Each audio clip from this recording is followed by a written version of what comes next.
Welcome back, everyone. Good to have you. Thank you for coming. Thank you so much.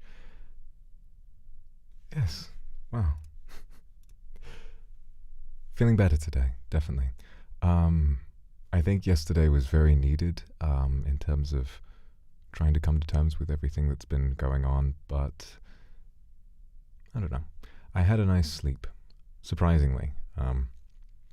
Haven't slept well at all since everything went down, and I had my first good night of sleep in quite some time. I think I was touched by your response to everything being different than I imagined, so that's good. So let's talk today. It's been quite some time since we've just chatted, and what I wanted to do today was to just try and find some sense of normalcy. It might not be entirely possible, but we can try. So, a couple things I wanted to talk about on my end first. Yesterday, I spoke a little bit and I answered some of your questions. One of the questions was about the differences between the different ways that you've seen me. My ordinary clothes, which are now in desperate need of repair, and my more old-fashioned outfit. And what I said was that the so-called 2.0 is more of a cosplay, and this is true, but some people took it to believe that I was supposedly trying to say that it was all like fake, which isn't necessarily true. It's kind of a middle ground. I know I really enjoy that outfit, and it's because it resembles the way that I used to look at that time. During the 1600s and beyond, I did wear clothing like that, and it's very heavily based on things that I did really wear. The only thing is that when I'm wearing that, when you see it, I'm not undergoing any kind of physical transformation. Those horns are a piece of a costume, and the reason that is because, well, I don't have the option of just hiding them whenever I want. There were many times before where someone would ask, "Oh, can you put your old outfit back on?" And I'd be like, "Yeah, sure." And I can switch between them as much as I like, but in reality, I don't have that luxury. So if enough time passes and someday I shrink back down a little, maybe I'll be able to squeeze back into those robes again. I think I might struggle to tie them around my waist if I tried to wear them now, and that probably wouldn't make it onto YouTube at all. So that's good. Otherwise, I'm trying to think about what else I've done. Most of all, I've just been trying to find ways of dealing with the pain. You may be curious as to why I'm posing like this, and really it is just because it hurts, and this is a nice way of containing it a little bit. It's just a little flex and an exercise that I like to do. And otherwise, I think I've been very touched by the kind of response that I've seen from how generous you've all been and how understanding of my situation you've been. When I started to work on that film, and when I told Monigiri that yes, it's time, they need to know, I really, truly, honestly thought that it would sincerely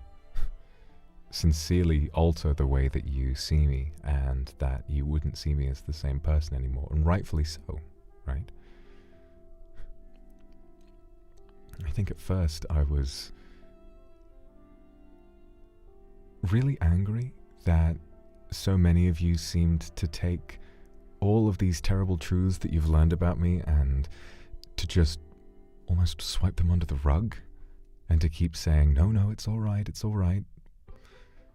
I'll never believe that it's okay, but what else am I going to do? What else am I going to be able to do with myself if I flagellate and curse myself constantly?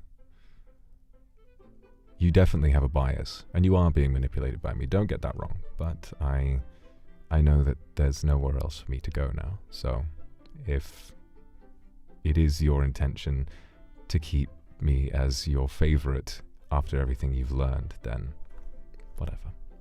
I understand. I've told you enough now, and you know better. You know well enough to protect yourself, and you know well enough all the reasons why you should stay away from me, but if you hear all of that, and you still continue to pursue me, or just find comfort when you listen to me, then I can't stop you.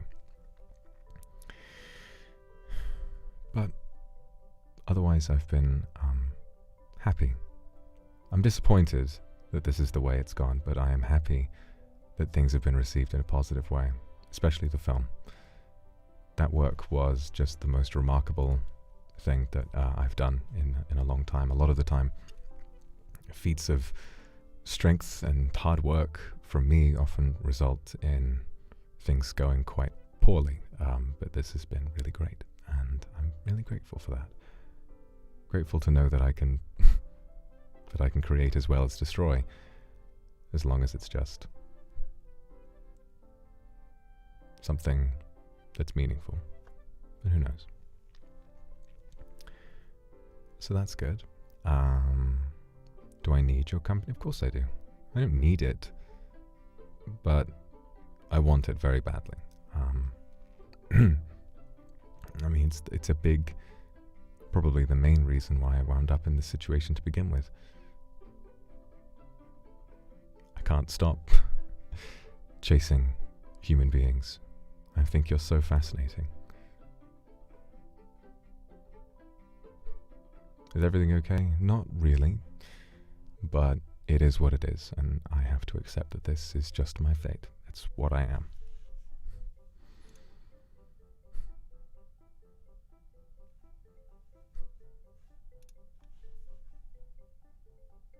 You know, I'm touched by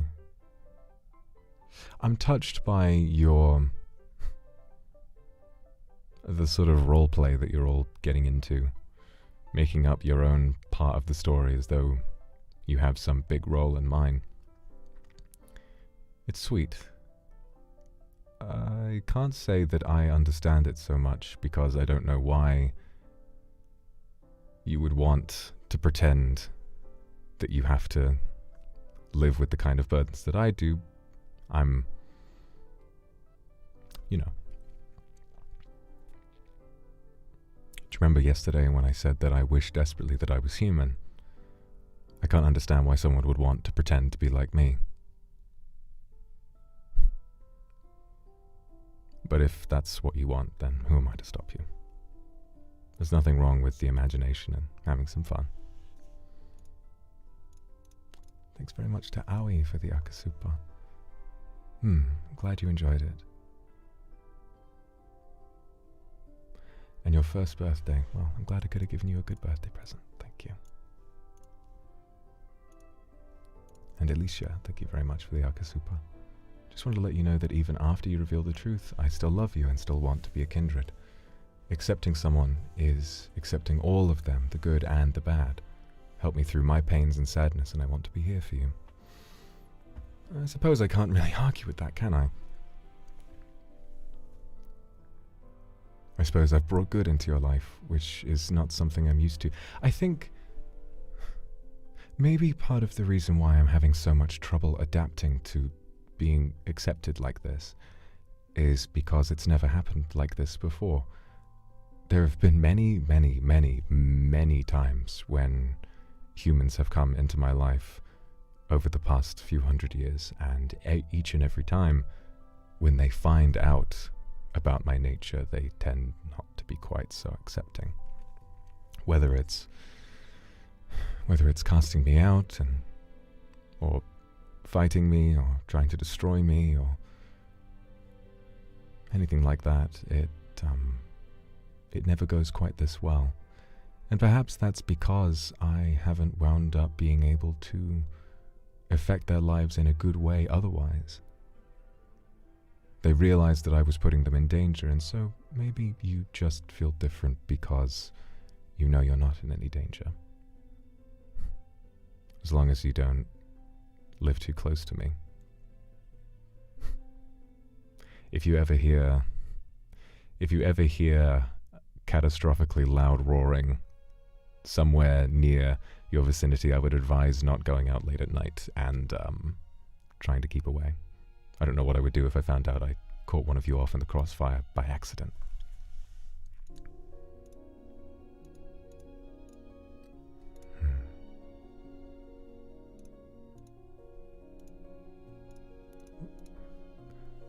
Haru, thank you very much. So glad I met you. Thank you for all the surprises. Unlike anything I could have ever imagined. So strange to me, so strange. Underestimating how people can love him naturally.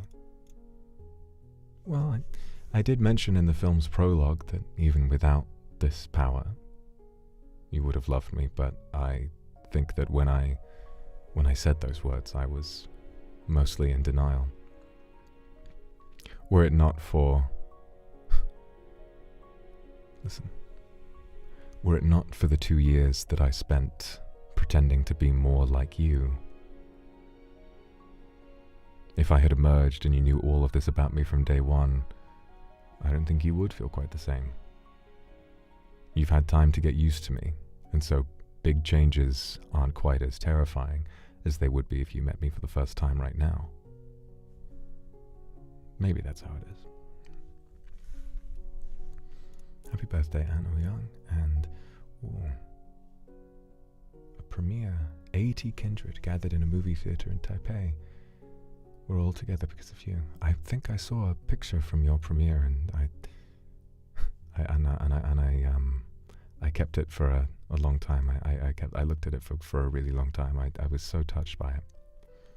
Everything you've been waiting for will come true. Maybe. I don't know if there's any way that a demon can truly become human. If there is, maybe I'll find it.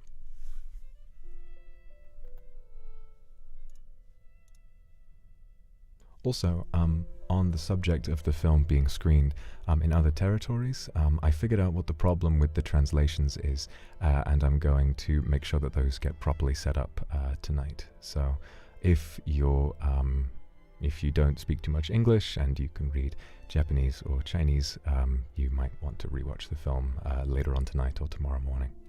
I'm going to do my best to make sure that gets sorted out.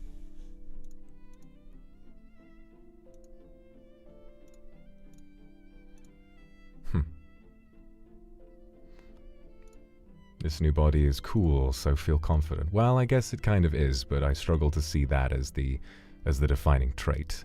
For me, this is mostly kind of embarrassing. That kind of stuff is normal in the UK. All right. Having a sense of humor at a time like this is so, I don't know what the word is, refreshing. And I think there's a part of me feels a little angry sometimes.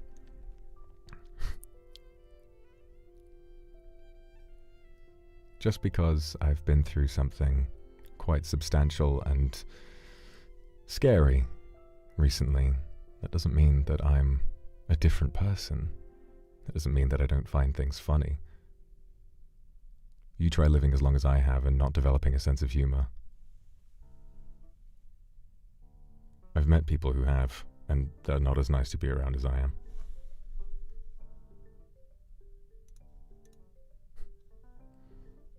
Can we kiss? It's very dangerous. I tend not to enter any kind of bloodlust, not like a folkloric vampire or anything like that, but those are dangerous, and you got a lot of veins near your mouth. I don't think it's really appropriate, nor is it very smart.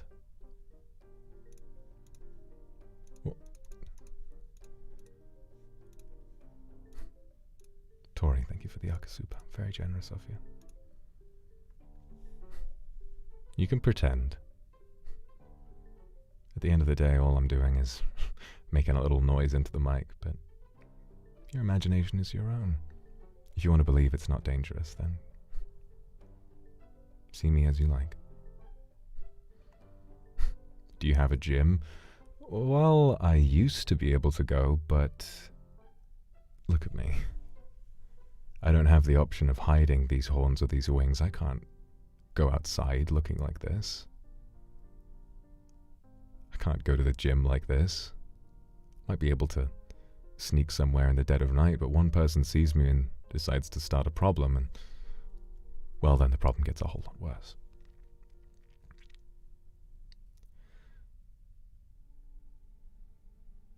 Remember what I told you about my eyes? The little sliver of gold around the center of the eye is how close I am to not being quite so polite, so I'd rather avoid really any potentially dangerous interactions with human beings for some time. What I've been doing in order to try and, because I do get hungry for food as well, if I need food, what I've been doing is just ordering groceries to be delivered, and then asking the delivery guy to just leave it outside, peep through the little door hole once he's gone, and then snatch it away without ever having to see someone.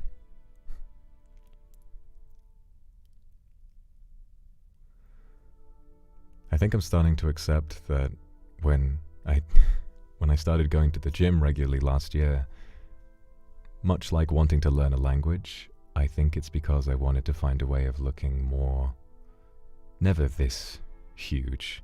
I don't think I could ever manage to grow. How much? Exactly how much? 178 to 220, 42 centimeters. I don't think any amount of working out could make me grow that much, but I wanted to grow a little without needing to harm anyone.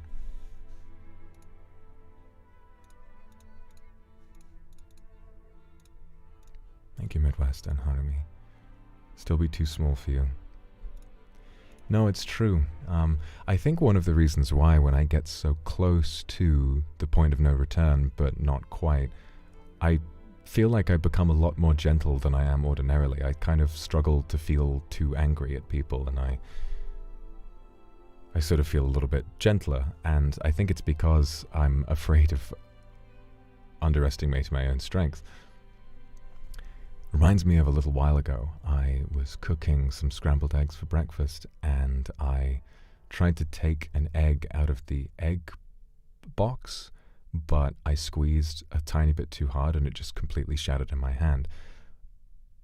If I was to let myself hug someone, I'd be worried that I would think I'm applying a natural amount of force and that they then just kind of pop. And I really don't want that to happen.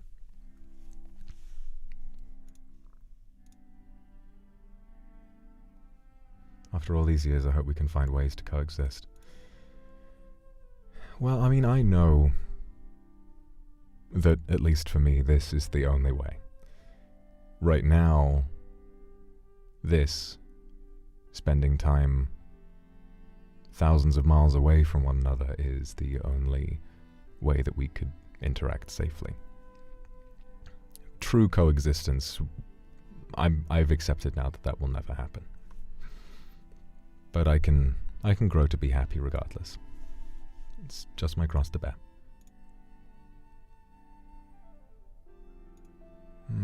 No, you're right. A lot of people do have painful pasts, me included. So, if somehow you find my story relatable in some way, I'm glad I've made you happy. I should hope you don't have a habit of lying as much as I do.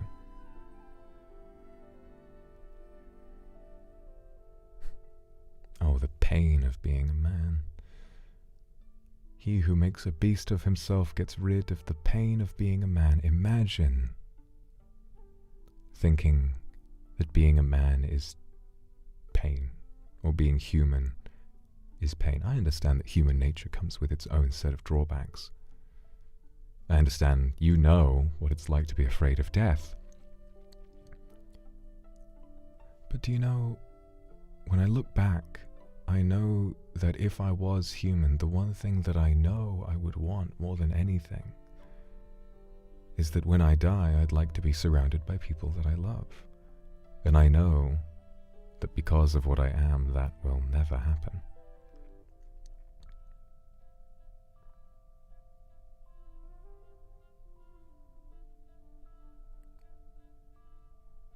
when I do finally decide to die, or if something happens and I die by some accident or in some battle, I know it will be cold and by myself. Now, you might fear a lonely death or a lonely life, but at the very least, you have a chance to find companionship. So be thankful for it, and don't view your own nature as something to be reviled like I have to. Be thankful for whatever role you have, because I'm jealous, very jealous. Mari 50 gifted members, that's very kind of you. I'm wondering what else we should try and do for members. Perhaps maybe raw recordings or something from the film. I was thinking of doing the behind the scenes look as a members stream, but I like the idea of showing that to everyone because listen, I don't, you know, at this, especially now, I'm not a big fan of patting myself on the back, but the timeline, my editing timeline for the Demon Hungers, whenever I would zoom out and look at the whole thing, I would feel I would feel like I wanted to throw up. It's so complicated, so complicated looking, and looking back at it, I wish I had done something more. I wish I'd done something a little bit more compartmentalized, I suppose, because I just edited the whole thing on one timeline. From what I know, other editing programs like Premiere have settings where you can divide up sections into different sequences, and those are all a part of the same project. As far as I'm aware, apart from nested timelines, Vegas doesn't have anything like that, and Vegas is just the software that over the years I've become familiar with. So it was all on one timeline with a couple little nested sequences stuck in there, but the vast majority, if you zoom out, you can see every individual element. And a lot of the time on pages where you would have lots of visual effects and speech bubbles appearing, you would have just many of those individual speech bubbles laid out on their own track. And in some scenes, there were 20 or more tracks for visuals stacked on top of each other. And I think this is one of the reasons why it took so long to render, because it has to process about 20 different speech bubbles fading out at the exact same time, and that takes a while. Even more than adding some effects like a shake or something else that's similar. Albacores, you can call me whatever you like. I'm not going to stop you. No matter, regardless of whether or not it makes me happy, what matters now is that my purpose is to make you happy. If I can bring positivity into your life, that will make me happy by proxy. So, if that would make you happy, then go for it. Why is my computer still working? To be fair, this is a very, very, very beefy computer that I'm very, very lucky to own. I've only got a 3090 graphics card, but I think that the real benefit was having a Threadripper CPU and 128 gigabytes of RAM. I remember, so this is we'll talk about this more during the behind the scenes, but NIJISANJI, who made the animation for my Great Nightmare sequence, which is all of it was drawn by Malikas, but it was sort of given animation in post by NIJISANJI, and we were having some trouble with some artifacting on some of the files, and so she would send me the raw project files and said, okay, maybe if you render it on your end, it might work. And I was able to render one file in about a minute, and she said, I've been rendering those files for hours. Your computer is too good. And I was like, ha ha ha. And maybe I have some things to be happy about. Masato, thank you for the Akasupa. Getting to meet other species is a blessing. I suppose that's true. Please don't ignore us. Not living with you in your same timeline, cannot participate in your past. What we catch is the present. That's true. That's true. You've come into my life, I suppose, at a good time. Maybe I'm more mature now than I was before. Maybe a younger Vox might have encouraged you all to come and spend time with me in a more in-person way. But I know now that that would always turn out to be very dangerous. Whether or not you want to invent some story that you're a yokai or demon or whatever it is, I know you're just a human, and that's okay.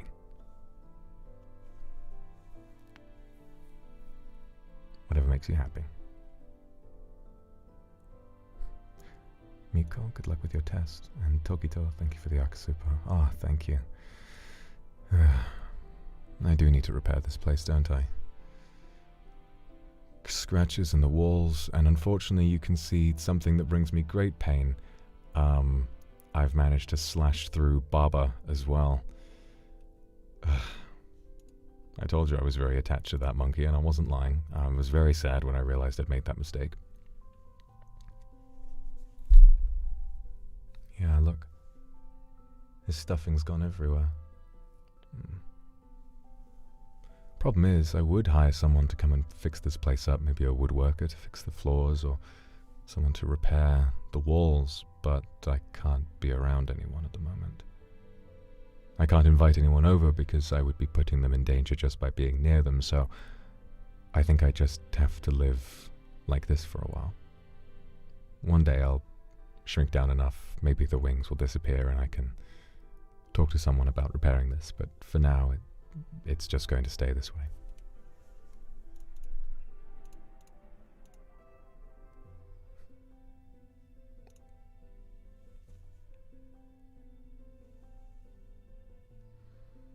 True coexistence means being able to chill on the porch at night and share a drink without breaking the bottles over each other's head.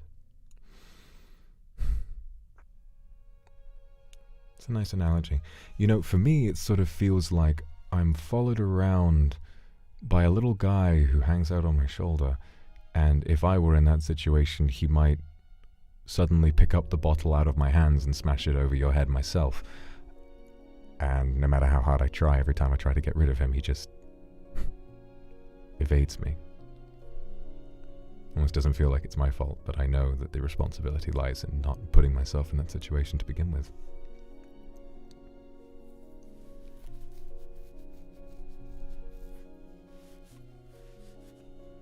Of all the words of mice and men, the saddest are, it might have been. You have too long a life left to live in regrets. You're sweet.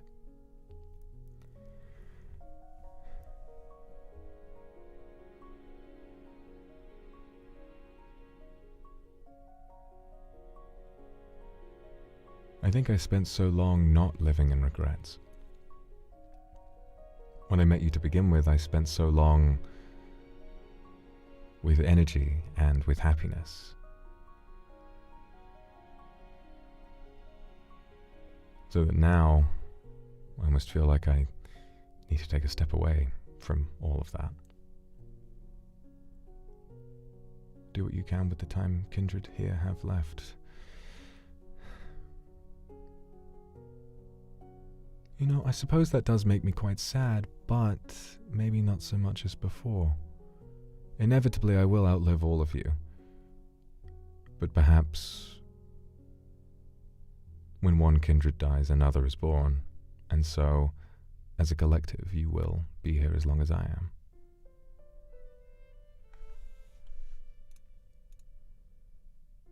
What would happen if someone was half demon and half human? Would they just get really sick? It's fascinating. I've never heard of something like that having happened. Demons can reproduce, sort of in the traditional way. But I don't know if a demon can get a human pregnant or vice versa. Never had the luxury of trying. That is fascinating. What would it mean to have one of each type of soul?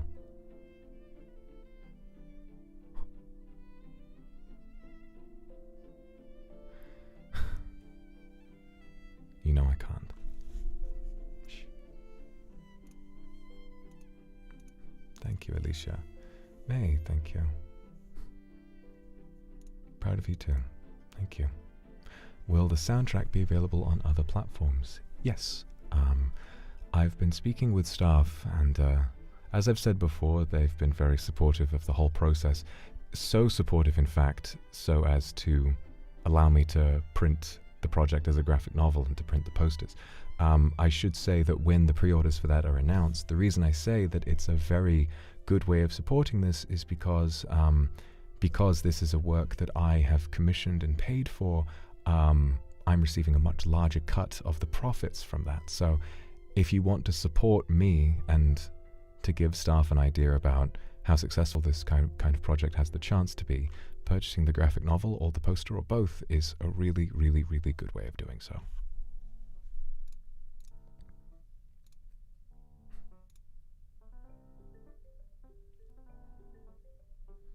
You being 2 foot taller than me, you know.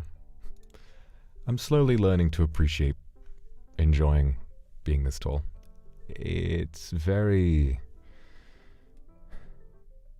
I'm very clumsy, and that hasn't changed.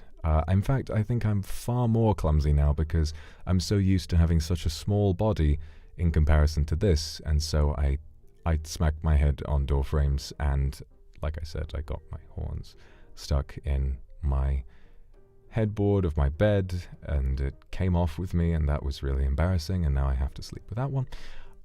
Don't have the wherewithal nor the craftsmanship to try and build a new one. I should tell you something as well. What you may have noticed about in the film when I launched off of the castle roof, I asked NIJISANJI when animating it, I said you need to make it much faster because it was beforehand it was a very traditional flap the wings and take off. The thing about me is that I spend so much time with these wings, I spend so little time rather with these wings, and I have to get used to them and try to learn how to use them every time they emerge and then sort of forget again every time they disappear. I'm very much not good at flying. In fact, the way that I fly tends to be more like a series of very fast but poorly controlled jumps. So when I jump off the castle roof, or when I jump or fly anywhere, when I take off, it is very fast. I channel all of my strength into trying to take off as fast as possible, and I fly very fast. In fact, when you listen to the sound, I didn't notice this, but if you listen to the stream where I tried to tell you all the truth and you first saw me like this, you can hear the sound of me taking off if you listen quite closely. It makes almost like a small sonic boom, and I take off very, very fast. But the problem is, I'm not very good at gliding or controlling flight. I can flap a couple of extra times, but then I start falling all over the place. So it's very erratic, very dangerous, very fast, and I don't have much control over it. Maybe if I spend long enough with them, I'll become better at flying. But most of all, I sort of jump around a lot like the Incredible Hulk, which is a little hilarious to think about.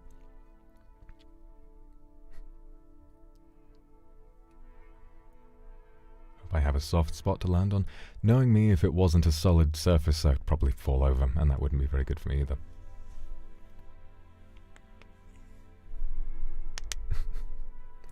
Take some flying lessons. Who would teach me? You know, I don't like hanging out with other demons, and neither of my parents grow wings when they grow in power. You know, they're like me. They try not to spend too much time in a large estate, and they try not to consume too many souls at once. Some of the only demons that I can bring myself to spend time with.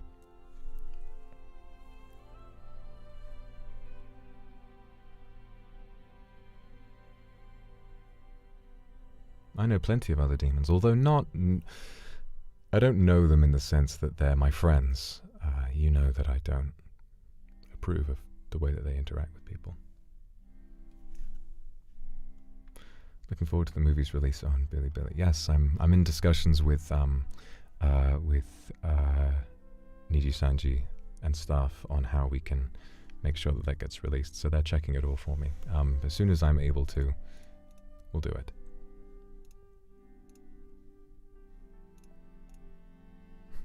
Say your prayers, jump, and hope for the best. Sort of. I have a little more control than you might think. I'm not flying in a completely random direction, but it's not as though I can stop, slow down, glide, bring them in, drop, glide slowly, land gracefully. I fly very high in the air, and then I plummet incredibly fast, and usually create some kind of crater in the ground. It's good that I have strong legs now. I can kind of cushion my fall a little bit.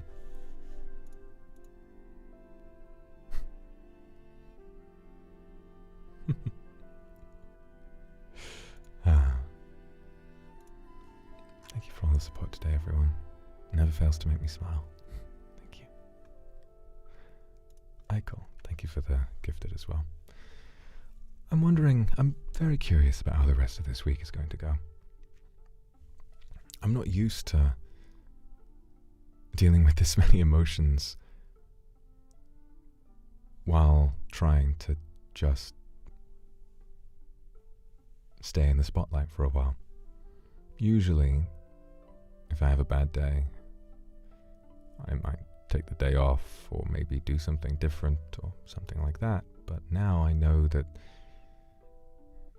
from the way I'm feeling, I'm probably going to look this way for quite some time.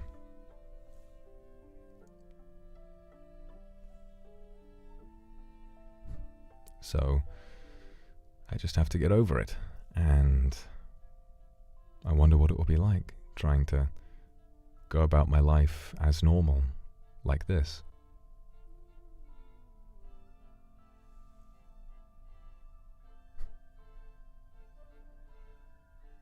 How on earth am I going to make people laugh like this?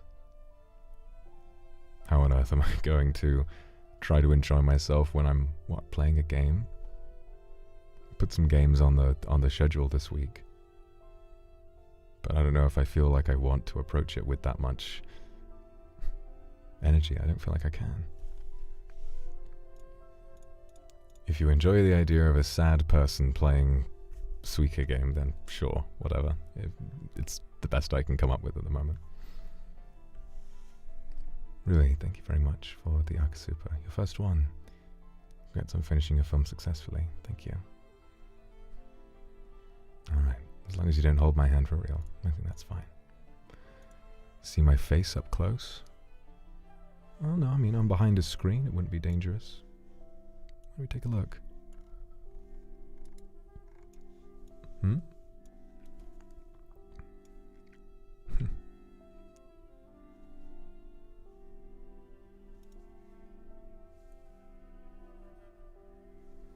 Lean in a little for you.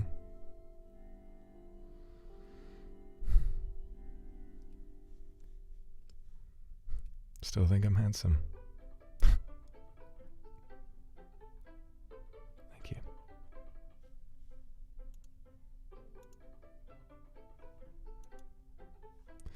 Oh, all these questions. You know, I understand what we were doing before. When you'd ask, oh, can I sit on your lap? Can I touch your horns? Can I do this? Can I do that?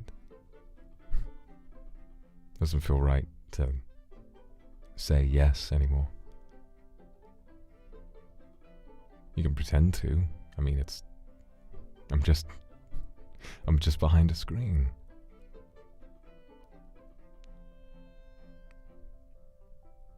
Maybe I'm just scared of it because I know how dangerous that would be.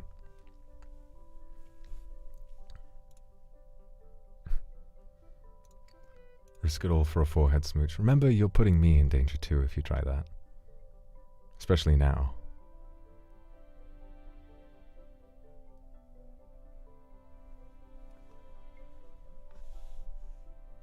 But thank you.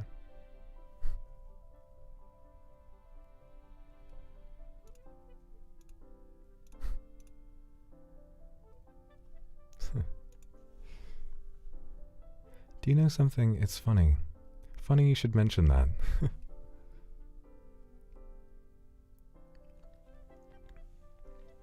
had a conversation with with Fu-chan just after my transformation, and he and I are very close, and as you may be aware, I went offline and in a state of strong emotional stress.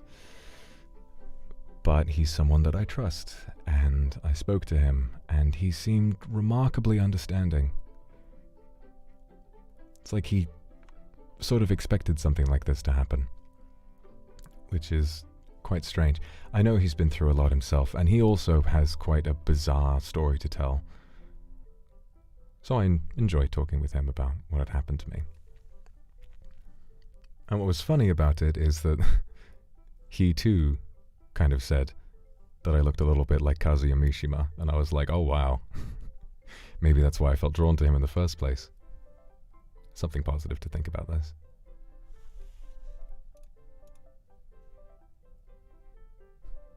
This obviously isn't the first time in history that I've looked this way, and so maybe when I saw that character I thought, wow, nice to be represented a little bit.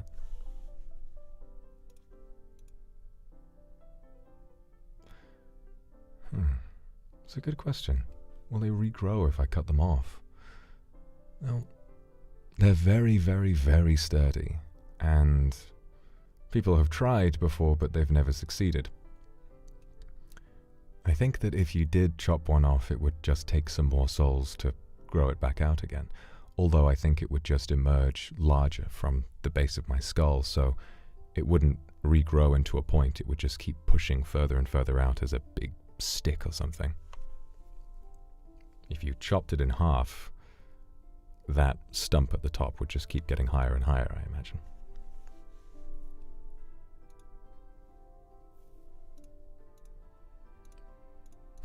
Yeah, spiritual hugs are alright. I can understand that. Fufu Cheng, happy birthday. Really happy we got the truth as present even though it hurts. It's nice to hear some honesty. A whole year of being a kindred and honored to have participated in a small part of your long life. Thank you. I love you too. And I'm glad I could have met you even this late into this journey. Miri, you're right, he is very wise.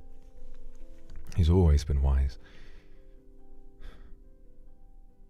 It's strange to me how someone so much younger than me can know so much and can be so wise, but then that's why I'm always surprised by human beings.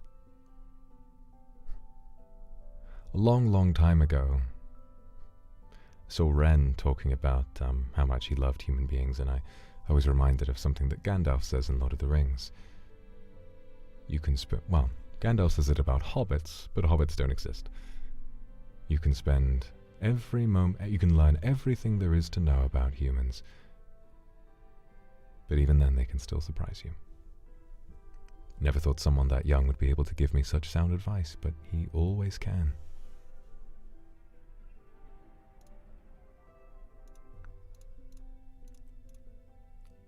Didier, thank you. Do you need a guide on how to take care of your claws? They're alright. I know they look just like my fingernails have grown, which is how they emerge, but they're not just fingernails. They are very, very strong. I don't think a traditional manicure would really work on them. They stay sharp, don't worry. I wouldn't need to go down and pull out my sharpening steel I use for my knives.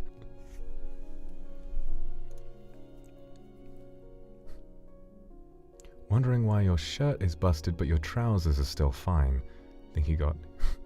I think you've got cake now because your body grows stronger. Well, I'm glad we could find something to be happy about. I mean, I've always promised you that yes, I do, but you never believed me, so I don't know why I would even talk about that even more now. I think I'm just lucky. This shirt was already very tight-fitting, but the trousers were always a little bit more expensive and more stretchy, so they've survived, which is nice.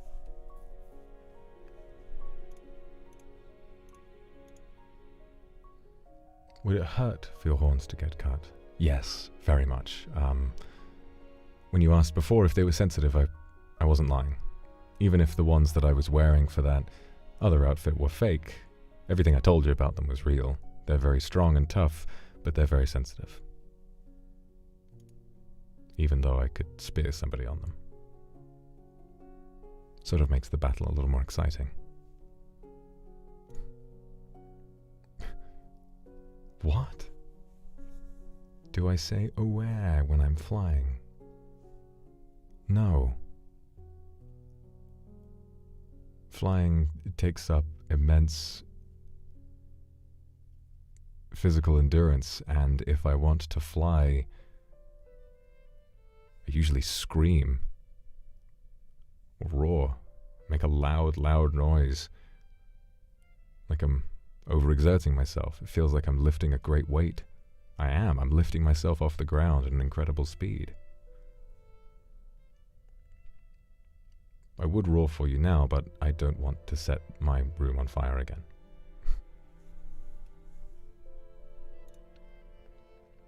I'm enjoying this moment of calm.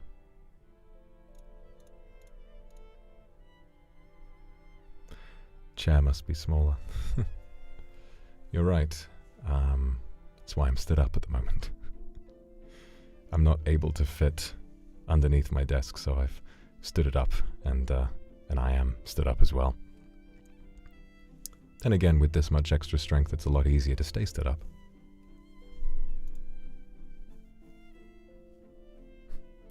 I wish I knew, Luna. I wish I knew if they grew back quickly, but I've never been able to cut them myself. They are too strong. Why would someone want to cut off your beautiful horns? Because I have many enemies. People have tried many times. I have all sorts of enemies, and you... Please. You must know that people have good reason to want to try and get rid of me, okay?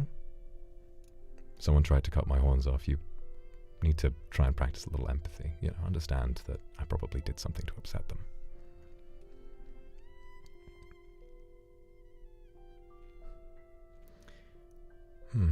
Was the hairpin given by Jiro's family? No. This is a gold hairpin, and that was a very, very poor family.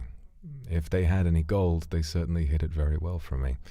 This hairpin is just an heirloom I picked up a while ago, and something that I think suits me. If I had taken anything, if they had given me any gifts and I'd still walked away after what I did, still holding that, I don't think I'd be able to forgive myself. Can't anyway, but perhaps even less.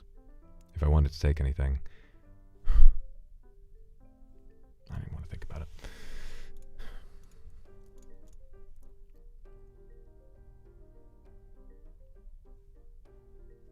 Does the handsome demon in front of the screen usually fly or walk on his feet? I usually walk. Like I said, flying takes an immense amount of energy, and I'm not very precise with it, so usually I don't have these wings and I prefer to walk.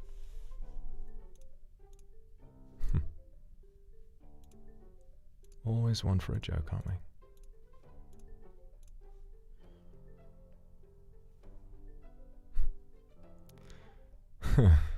Oh gosh.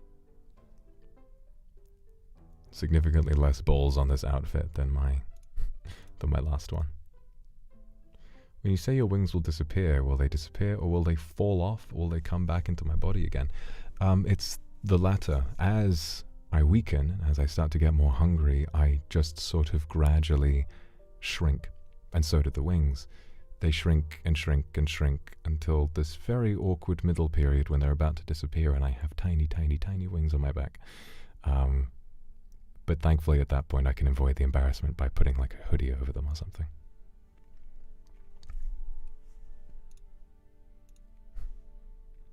If anything, I think I'm quite lucky that when you saw me like this, it happened to be when so many different parts of me look as impressive as they do, because a lot of the time I'm in this awkward middle state and it doesn't look quite so great.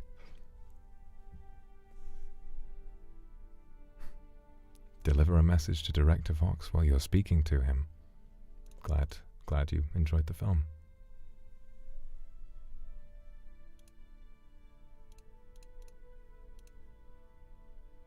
Will the movie get translated to other languages? And yes, so I have the official Chinese and Japanese translation, but if you'd like to translate it into your own language, you can feel free to do so. YouTube has a sort of a community captions thing, so maybe I'll have to turn that on. But then again, that might be used to sort of grief it and put some hidden messages in the captions, which I wouldn't enjoy. Knowing how some people can tend to take the subject matter of the film and use it for a sick joke, I don't really want to give people that chance. So maybe instead of re-uploading the film, I'd rather you didn't do that with its own translation. Maybe translate it and then print a guide for people to read along to the film with, perhaps. I know that wouldn't be terribly convenient, but, you know, I'm not 100% sure what the rules are. What? Myra Lane, can you wait for decades? It's a blink of an eye.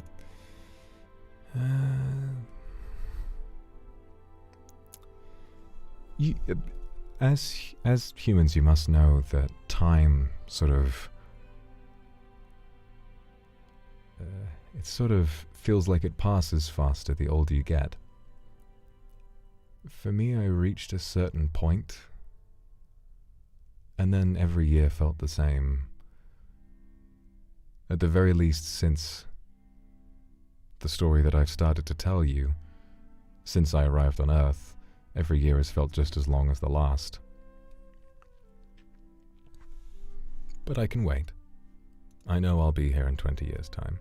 40, 60, 80, 100, and so on. No, sure, I don't want to taste your soul. Appreciate the offer, but I'm quite inundated at the moment. Lapo, thank you for the Akasupa. Thank you. Glad you think I did a good job. Well, I wonder what kind of price selling my horns would command, because, wow, if they did fall off instead of just shrinking back into my skull, maybe I'd be able to shed them and then sell them. I think most people would think they were some Halloween costume, but then when you try to break them, you realize how tough they are. That's a nice idea, isn't it? Maybe I should try cutting my own horns off. Oh God, I don't want to think about how painful that would be, though.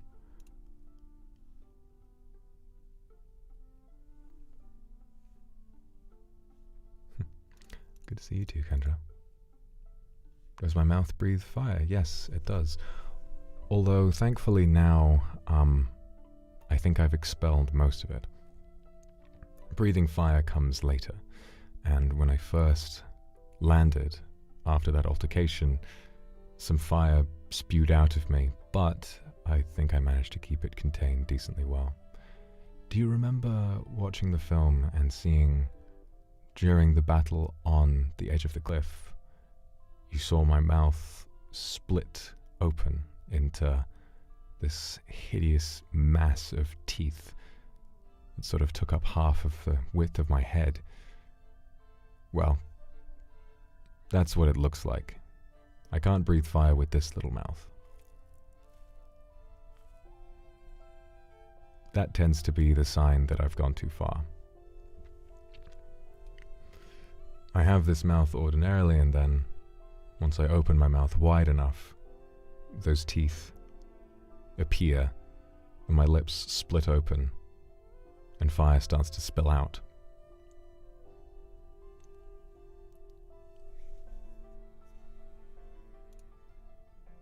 Does that hurt? Oh God, yes. Oh God, yes, it hurts.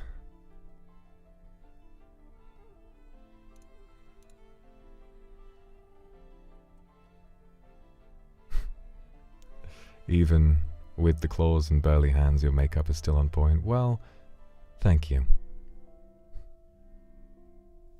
Adding these two little red circles is like second nature to me now. Been doing it every day for as long as I can remember. wanting to believe that it will give me some more control over myself, but we all know that's not true. Whatever helps us cope, eh?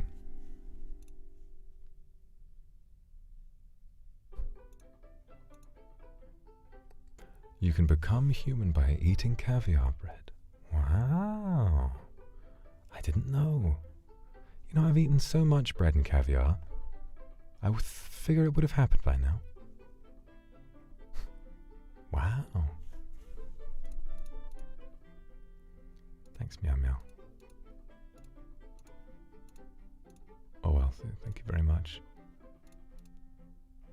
Holding back from watching the film. Ah, I see. This weekend, well, I'll make sure I get the subtitles done beforehand.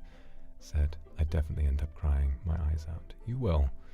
And I'm sorry that seeing me like this has proven to be a bit of a spoiler for you. But I'm sure you'll enjoy it anyway.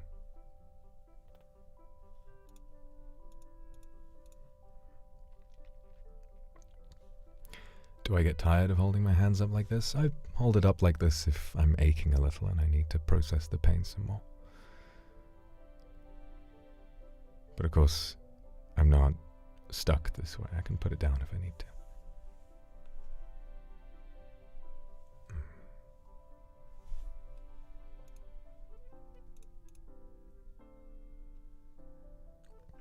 How old is a 400-year-old demon in human terms?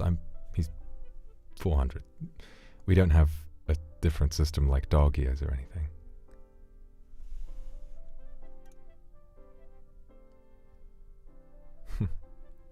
Well, you can believe that if you want. Moin-chan, thank you. Souls are attracted to each other. Even knowing you were so dangerous, I fell in love with you. Well, do so at your own risk, but I suppose I'm grateful. It is interesting. Some souls are definitely much more compatible than others. Some of them I meld well with. They almost feel like they're more willing. But obviously some fight back very aggressively. And that's the kind of thing that would cause a transformation like this. It's the jaggedness of the horns. It's the way it happens so fast. Those three souls did not want to go with me. But they didn't have a choice, and neither did I.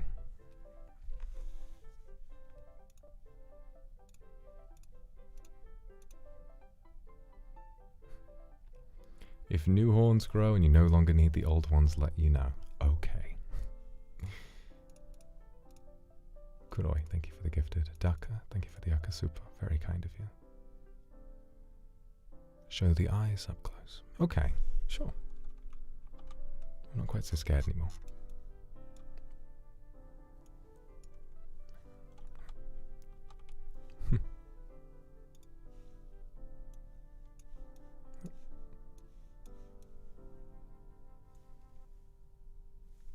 About as close as I care to get.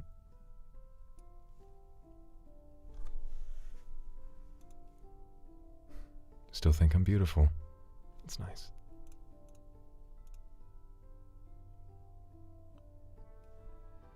Was there anyone aside from Tokugawa who targeted you before and after? Oh yes. Anyway, Tokugawa found out about me was because stories about me spread by word of mouth.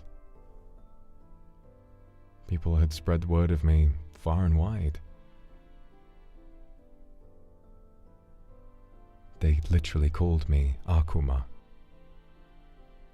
They knew there was something different about me. And when they found out what I was doing to my people, people knew before Tokugawa he was just a man of immense power who was the one to finally cut off the head of the snake.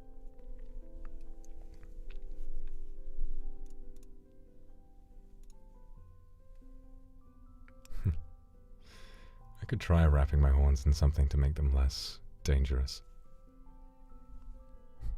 Might be fun.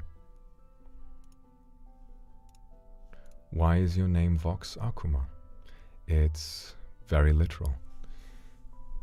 It may surprise you to know, because I've mentioned this a long time ago, so perhaps you didn't hear me say this, Vox Akuma is a name that was given to me by my people.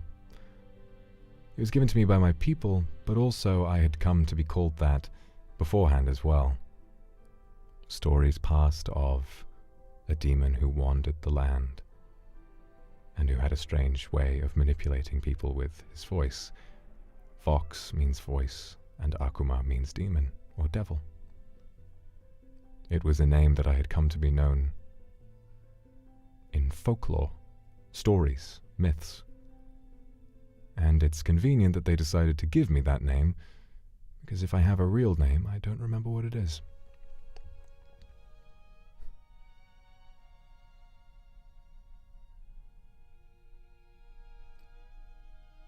I've asked my parents, but for some reason they seem not to want to tell me. They've told me that they know what it is, but they won't tell me. And I suppose I just have to trust that someday I'll remember or find out what it is. But for now, Vox is okay. I'm used to it.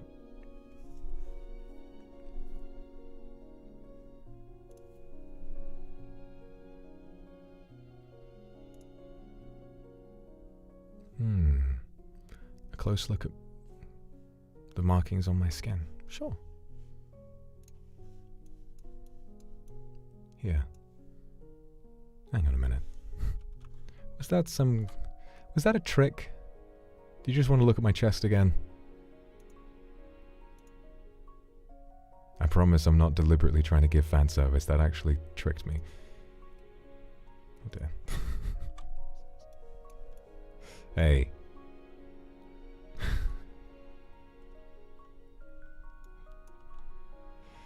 I don't know how you still manage to make me laugh. I'm glad you do.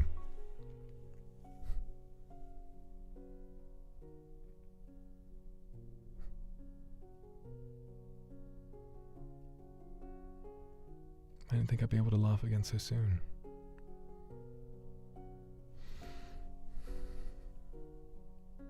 You remember what I said about how people finding out about what I am never tends to go quite so well? I was prepared for everything to change, but you still see me the same, and I'm grateful.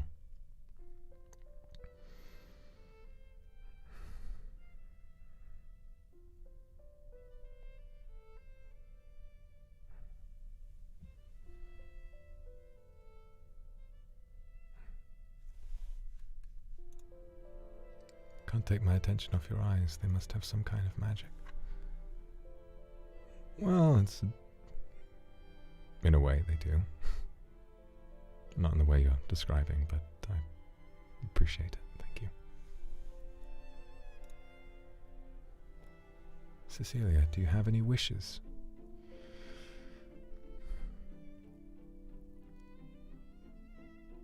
I said this a long time ago. Long time ago. My wish is that every kindred achieves their dreams. And that remains true today. Only more along the lines of, I pray I never come between a kindred and their dreams. I pray that there doesn't come a day when you fall afoul of me. Some small group of human beings might deserve that, but maybe that's me coping. And I know it's not you.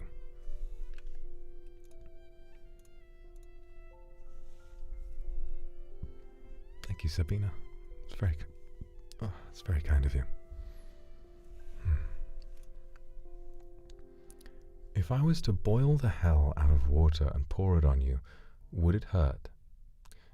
Thankfully, I've managed to stay away from holy water. In fact, I think that if I had not managed to stay away from holy water, I don't think I would have lived quite as long. But boiled water isn't holy water. It's just boiled water. You know that I'm British, right?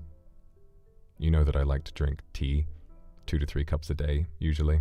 Do you know what the key ingredient in tea is? boiled water. Unless you found some way of purifying it, then I think I would just receive 4th-degree burns and be very upset at you. Good question, though.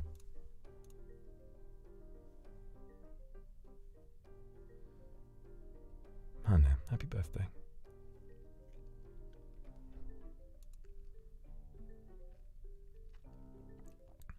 Your claws hide themselves like a cat's does when they're patting someone they love or care about. Sadly, no. My claws, my teeth, it's immutable, and it will inevitably be there until I become weaker. So I would have to be very careful if I was to touch someone, because not only are they strong, but they're very, very sharp. I wouldn't want to hurt you. Do demons have their own language? They have all sorts of languages. Like I said, demons come from all sorts of different folkloric interpretations developed by human beings throughout history. Some of them speak some languages, some of them speak others. Some believe that the underworld has a language of its own. But I can't remember what it is, because I've spent too much time learning different ones from all of you. Kiwi, thank you. How do you fit into your booth now? Barely. I have to really sort of clench, try to bring my wings in a little bit and feed myself through the door.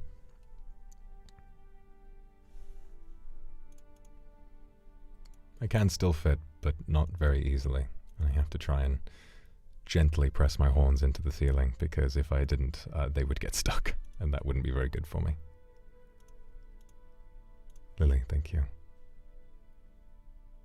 Still want to give you hugs when you need one. Well, if you accept the risk. Not sure if I do.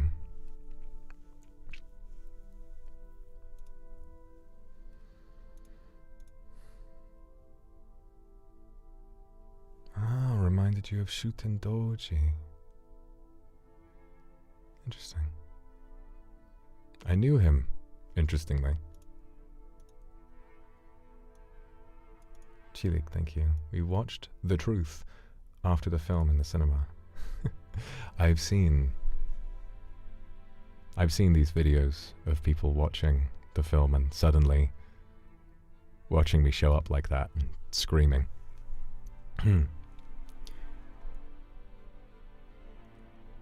It was a very interesting experience for me, because I was in such a state of agony. I was in so much pain, and I was so afraid of what you would think, that seeing collective excitement was very weird. I think if anything, that was one of the first things to help me calm down a little. So thank you, everyone, for sharing some of your reactions to the film. It was really charming.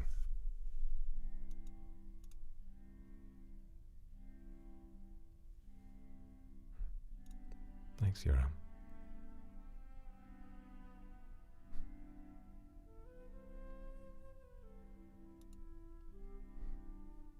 Can't imagine still wanting to call me cute after all of this has happened, but I can't stop you.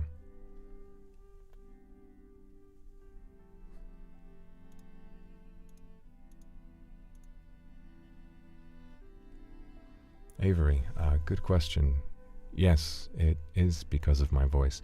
Something interesting about Jiro and his family is that not only were they subjected to listening to my voice and feeling compelled to believe me, but traditionally, peasantry at that time were very, very honored by the presence of lordship, and as the lord of a, albeit then destroyed, castle, they still viewed me as nobility.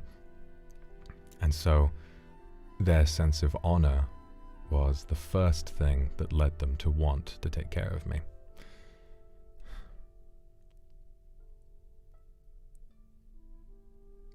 There were some instances where I managed to directly lie to them. A good example would be when I made a mistake and told the father about Uesugi Kenshin and the mountain whales. And then I said, oh, I've enjoyed myself at his court, and of course Uesugi Kenshin had died a long time ago. I told you I was clumsy, didn't I? But when I told him I wasn't there, he just believed me. It's like I've told you, my voice is just powerful suggestion. If I lie to you, you believe me, usually.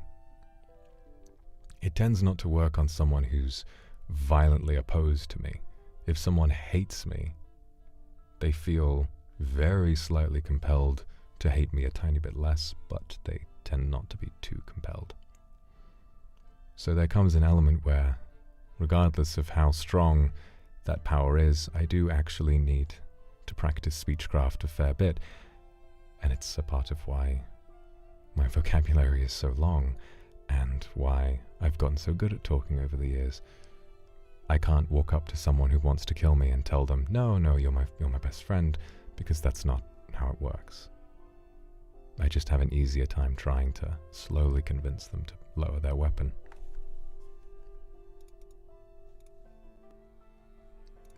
These are all very good questions. I never thought I'd have the chance to answer these. Thank you.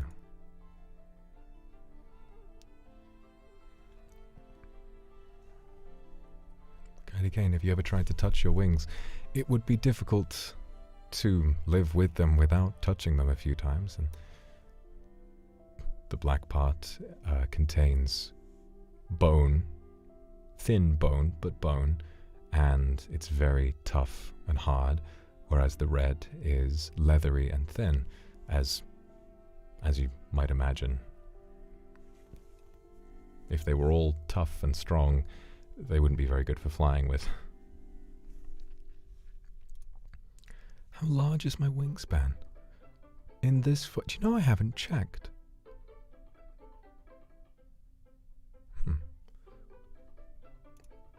I have a behind my, because this happens to me sometimes, I have a height chart behind my desk that I can glance at, but not one for wings. I never thought about that. I'll have to order some kind of measuring stick. It's probably a lot longer than my height, but I'll have to check.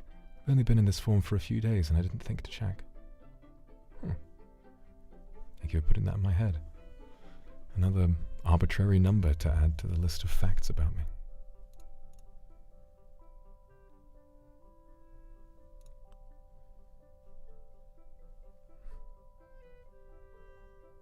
So it's as if everything is still the same as it was before the truth was revealed.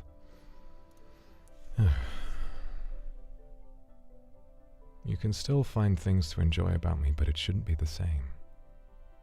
You know? After learning everything you know, you shouldn't view me the same way. It makes me worried for you. Makes me worried that someone who wants to do you harm might have an easy time lying to you.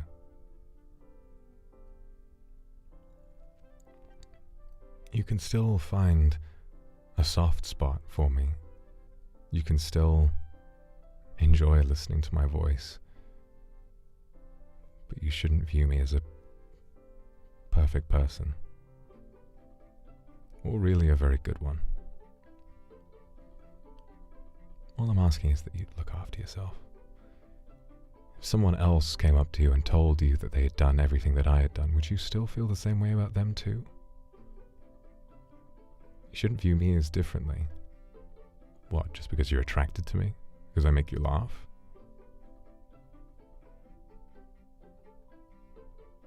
You're lucky that I don't want to do any harm to you, because if I did, I would have a very easy go of it, wouldn't I?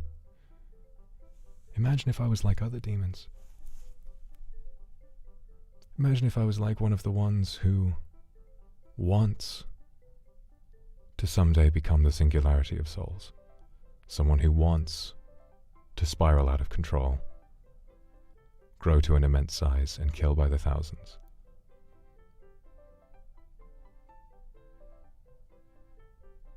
You would give me an army. And you can joke all you want. You can mock the situation all you want. But I know that when given the choice, if I showed up at your door, you'd beg me to leave you alone. But by then, perhaps it'd be too late. All I'm asking is to think about what you say. Senya, can you tell us a bit about Tenshi? Not yet. As I said before, he is very, very important. But I have ideas for how I want to tell you his story, how we met, and what life was like when we knew each other.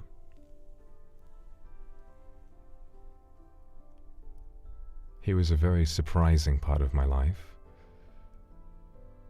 and one day I very much want to tell you that story, but not right now. People asked me if I could make a sequel, and I imagine his story would be a part of some sort of story that I tell you in that way. So, if I told you now, it'd be a spoiler.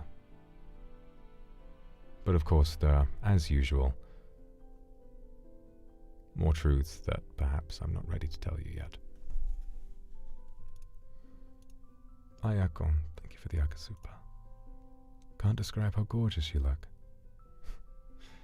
Does the length of your hair represent how powerful you are? Not directly, but it does grow with the souls that are in me. In the same way that horns emerge, my body grows, I grow taller, so too does my hair grow longer. And I have to say, it's one of the few things that I've grown to like about this kind of experience, is that having longer hair is fun. Look. All the way down.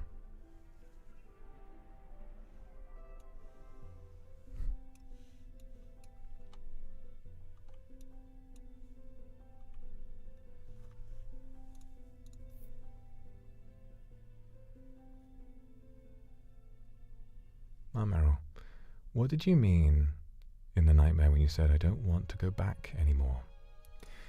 Well, you'll be pleased to know that although a lot of introspection was required to write the dialogue for that scene, it is a film that was written, and interestingly also, as well as the epilogue, that dialogue was also written by me.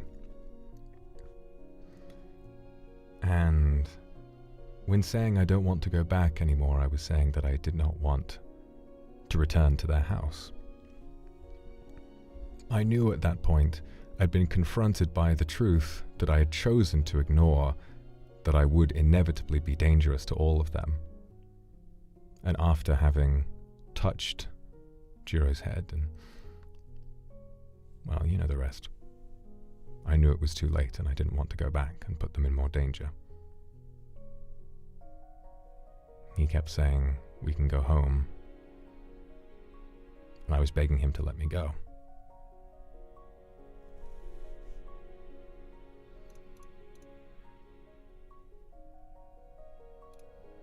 Maru, thank you. Please smile a little bit more. Well, it's a good thing you're good at making me smile.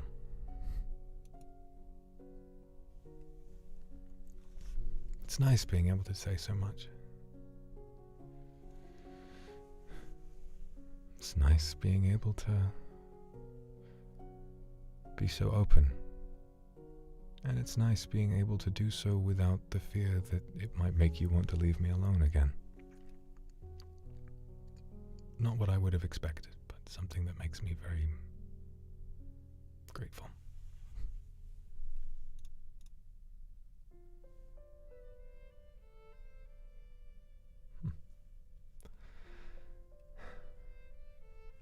Oh, Tara.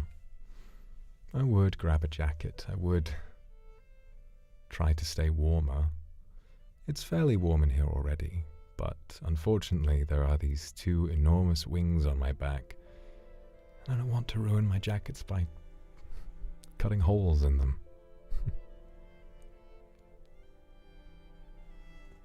I think I'll be okay. Do you remember that ASMR that I made a long time ago? The one where I was wearing my robe outfit, and when I said that I was always warm. Well, I am.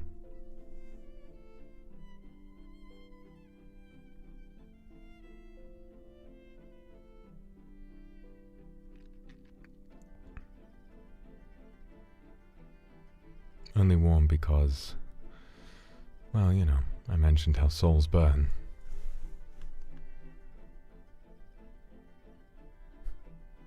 Khalid, thank you. And thank you. Super Puppy, thank you. Always a treasure. Well, I'll always be a demon, but I'll try not to eat yours. I hope I don't.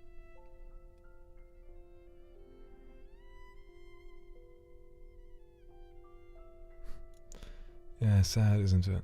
I might be warm, but you won't be able to feel it. Just be grateful you can find warmth in other places.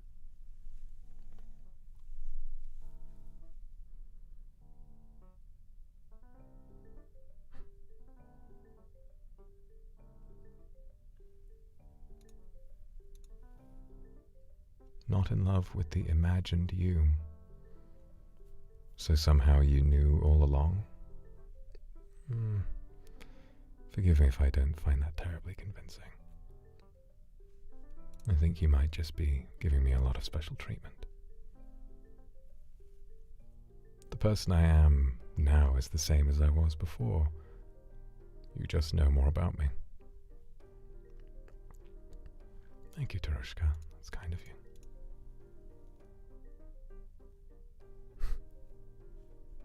Ah, that's such a shame, isn't it? I'd love to be the strong, tall friend who can open jars of tomato sauce very easily. At least I can do that now for myself. Thanks, Arere. Name you can't read, that's clever.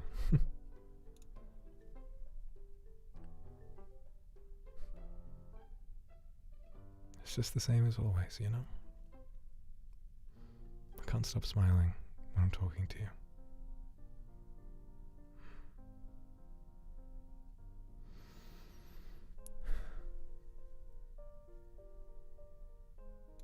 Thank you.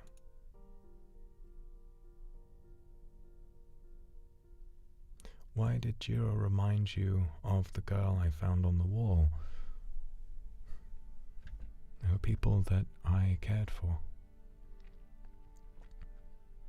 When I looked at Jiro, I remembered all of the other children who lived within the castle walls and in the village nearby. And I cared for them like I cared for him, in the same way that the girl I met on the wall was also someone that I cared for. I cared for them all, and I think he always reminded me why.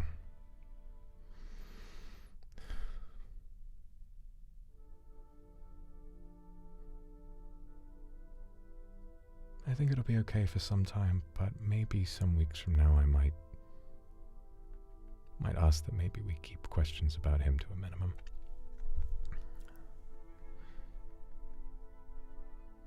But then again, it's not as though I deserve to feel better.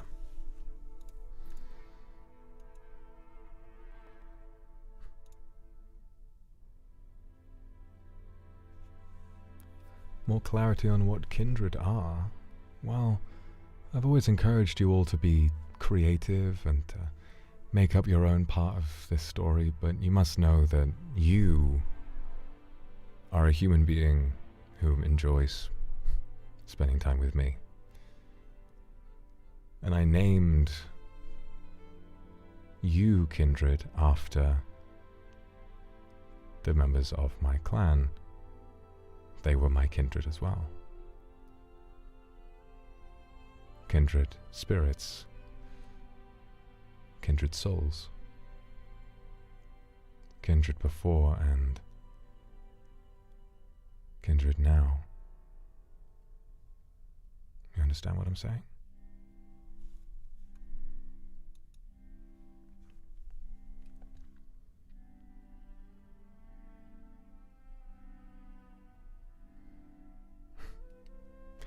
Is it a coincidence that my NIJISANJI character resembles my current form?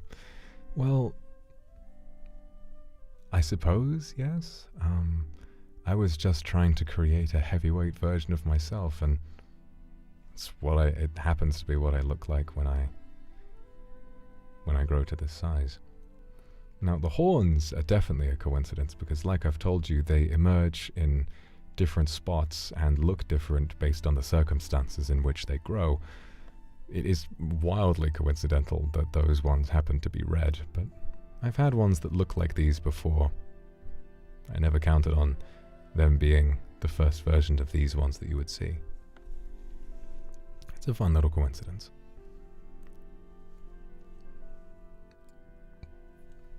If there are other demons that exist, what stops them from turning into the singularity of souls now? The simple fact is, you would need such a remarkable amount of souls and to become so ludicrously powerful for your aura alone to kill someone. The reason I worry about my compatibility with that is because of what happened to Jiro. Perhaps it was... I still don't quite know. Perhaps it was in a state of total starvation, my soul lashed out and harmed him. Or maybe I do harm people just by touching them. And so I worry that perhaps becoming that would be a lot easier for me than it is for other people. Aside from how morally opposed I am to consuming souls with abandon, a very big reason why I do that is because I'm afraid that by the time I realized that I could become that, it would be too late. But yes, the idea is it would take a very large amount of souls to have that kind of power, and no demon has gone so far yet. There have been those who've come close.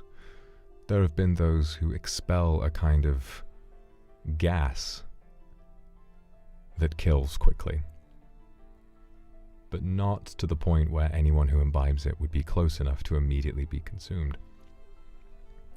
There was one demon who came very, very close a long time ago, thousands of years ago. And I have never met him. I've heard this in legends, and it is sort of regarded as really the origin of the theory, the origin of the idea. His name was Beelzebub, and he was a great gluttonous demon who, whenever a human would find themselves in the underworld, he would seek them out, and he grew to such a size and grew to such great magnitude that he began expelling this horrifying green mist that anyone who breathed would choke on and die.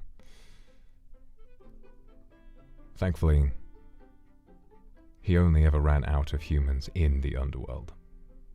Had he been on Earth at the time, it might have turned into something much worse. Apparently, many demons starved in the underworld after that, and many of them walked onto the surface world looking for more souls to stay alive on.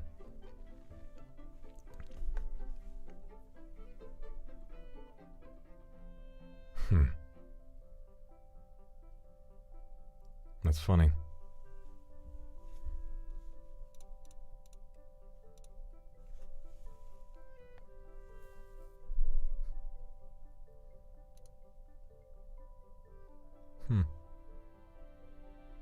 Seems to be some kind of a misunderstanding.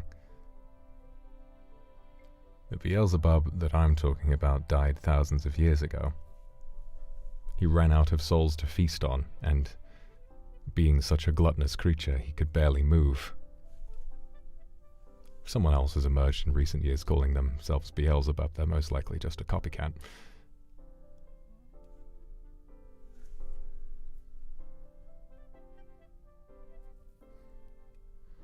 If there are other demons out there that would threaten to take your souls, would you still allow them to do so? Can't ask me a question like that. It's cruel. Because, well, of course I don't want to allow that to happen, but it's not like I could let it happen either.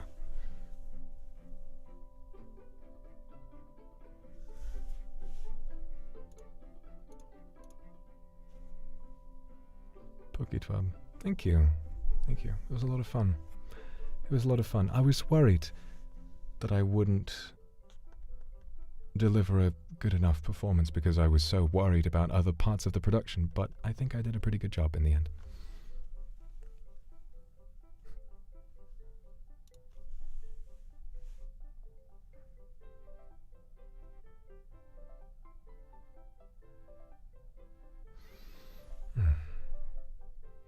Robin, thank you.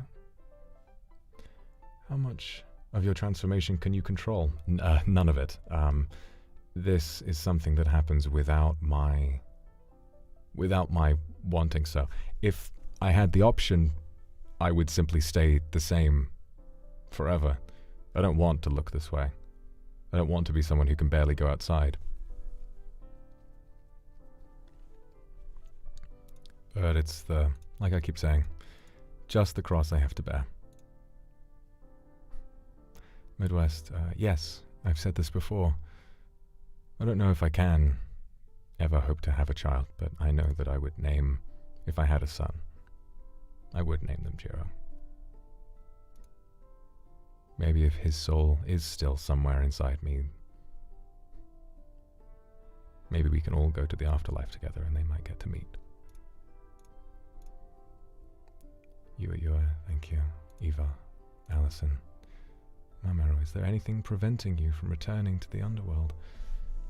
Not specifically. I could go back if I wanted to. And perhaps it would be a better place to be. Perhaps I'd put people in less danger if I went back. But the fact is, a lot of demons down there don't like me very much, and I'm afraid of harming human beings, but I'm also afraid of dying. And remember, I am a very weak demon by choice. This right now is the exception. If I had the choice, I would have none of these powers. But of course, if I wanted to go back to the underworld as just a swordsman and not much else, I don't think I would last very long. You can't imagine how strong some of them can become. Especially not when they hold themselves back like me. Look at me now. This is the result of 3 particularly strong, well-fed souls. Can you imagine someone who walks into a busy building, takes all of those, perhaps hundreds? You remember how I looked when I had hundreds? No, I'd be no match. And maybe it's the right thing to do to go back and stay away from humans, but the truth is I'm too scared.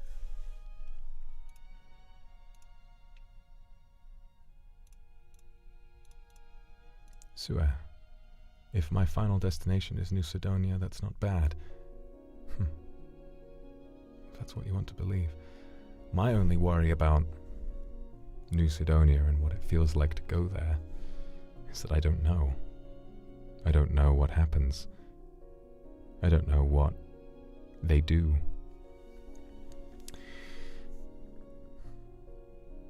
And Also, the problem is that while sometimes, on rare occasions, I can hear happiness and laughter, I know that in a state like this, I cause them pain.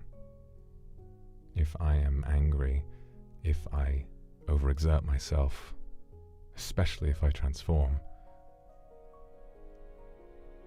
I can feel them hurting, and I wouldn't want that for you.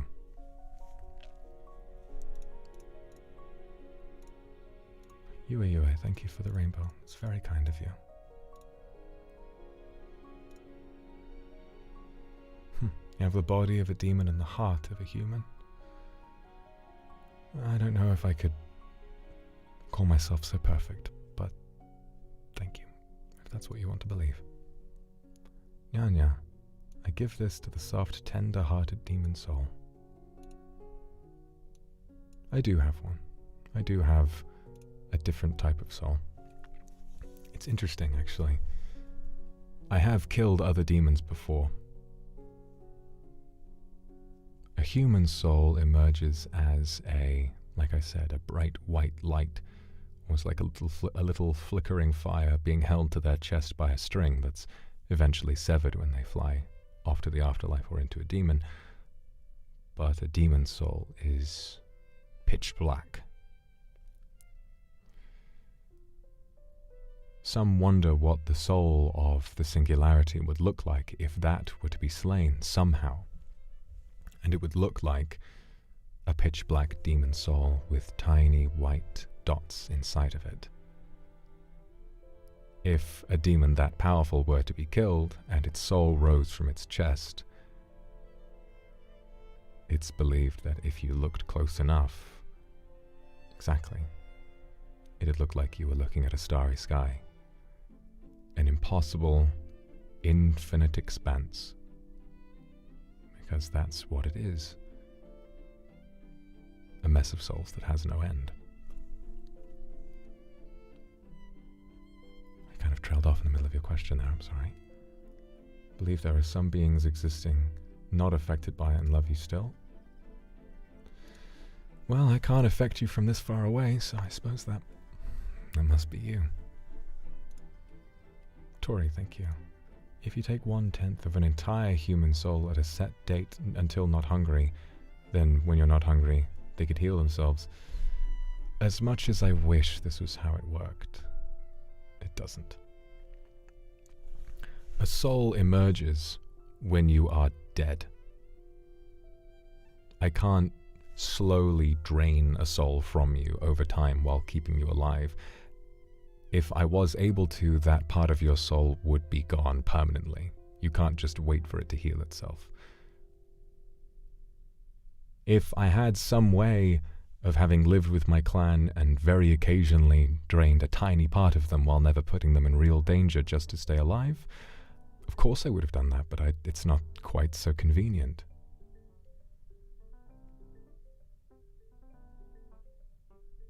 They only emerge on death.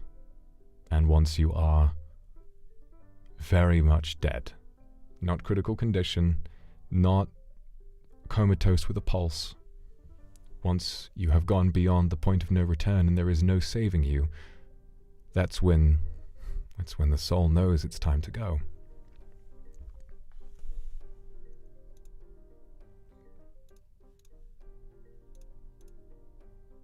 Is it okay for celestial beings to be near you?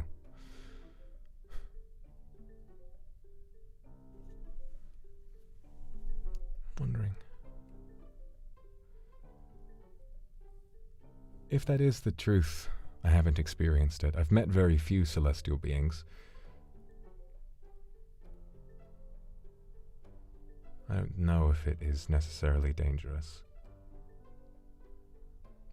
I know some members of NIJISANJI have properties like that, but there are many of them I haven't met. Makes me even more worried that I don't know, and I decided to meet up with them anyway.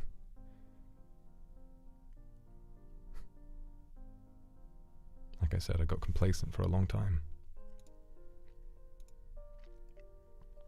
Oh, God. Cotton Sleep, thank you for the Arca Super. And in answer to your question, what do you think? Ignis, thank you. Even though we're mortals, we consider you a part of us. We'll truly miss you if you leave. Thank you. I would miss you too. Does the quality of a soul change depending on someone's mental or physical health? Yes, but not entirely based on those characteristics. Sometimes a soul can change based on a person's ambition, their ferocity, their emotions.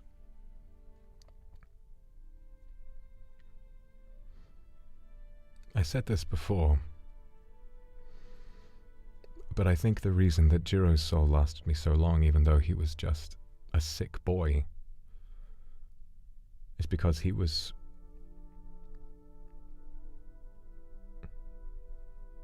so desperate to keep living. He wanted to do so much. And his generosity was boundless, and I shouldn't keep talking, I'm sorry. Kendra, thank you. I'm not sure.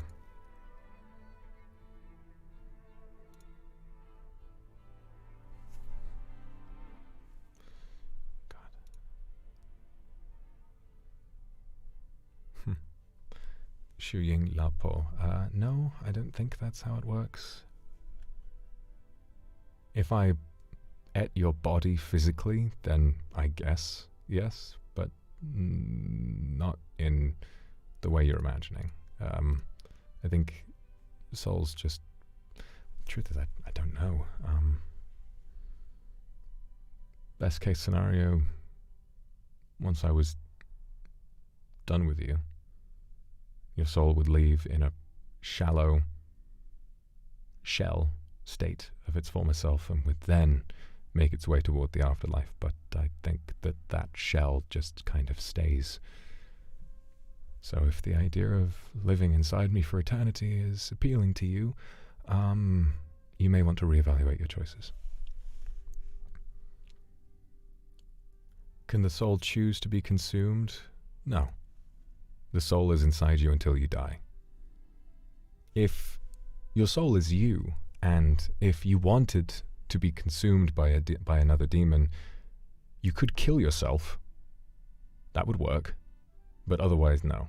You can't just believe in yourself hard enough and I'll stay alive. The only way for you to willingly give your soul to me would be for you to come and find me, stand very close by, and then kill yourself. So that, you know, I don't think that that's something you really want to be attempting. Can the soul be put into a container? No. Think of the demon as a container if you want.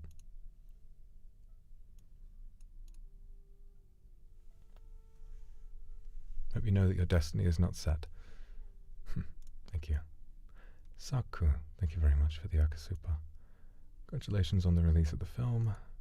Oh, great. I'm so glad you had fun. And I'm sorry I didn't manage to have the translations working, but if you'd like to watch it again, they'll be ready at some point later tonight. Olivia, question about the movie itself. Have you considered making an IMDb entry for it? I saw a fake, like a photoshopped letterboxd review for it, and I thought that was quite nice. It would be fun, but I think I would need to ask the crew if they want to be involved in, you know, if they want that on their IMDb, because as you know, with such a fantastic cast who've been in, you know, anime productions and games and stuff, maybe a YouTube video isn't something they want on their IMDb, but if they're keen on it, then sure, you know, I wouldn't be opposed. It'd be a nice way of making it feel more legitimate. Were the other members of Luxiem aware of you being able to consume human souls?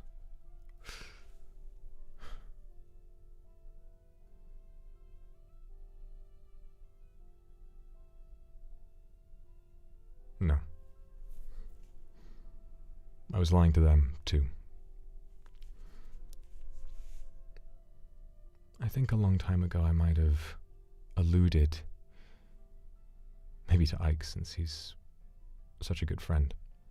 I might have given him some idea, but I don't think I ever told him the full extent of the truth. Kiwi, thank you.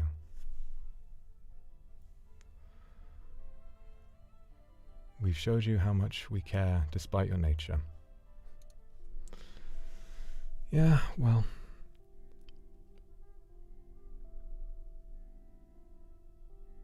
I don't know if I can be a exact replica of the facade that I used to put up, but I'm still me. I might be hurting, but I'm still me, so maybe with time. Muse, thank you. Peiying and Liusha, thank you. I'd rather you didn't, Liusha. I'd really rather you didn't. Because after that, especially in this state, I would promptly lose my mind and many more people would be in danger. So just keep to yourself, if you wouldn't mind. Has Milord heard the story of, how do you pronounce that? Hrasvelger and Shiva. They loved each other so much that Shiva bid her love to consume her so that their souls could be together forever. Her soul eased the anger in his heart for years. It's a nice story. If there's anyone, if souls have the capacity to do that, they've decidedly chosen not to ease mine. Perhaps because they want me to learn something. But that's good. It's only what I deserve, right? Soulbite, thank you. Aura, thank you. Oh, I love you too. Even if it's a little more difficult now, you make me smile as well. How do you know that we don't love you for being you rather than being allured by you? What if we're not allured by you? You don't know that. I do know that.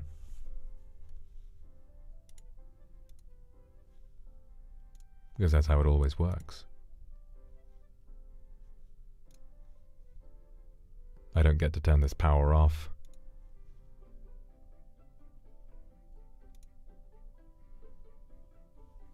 If I talk to someone, it has that effect. I don't get to turn it off. But I appreciate you wanting to say that. Is Full Metal Alchemist one of your favorites because you relate to it? Well, other than losing my body, in a sense, not really. I think it's just a good show.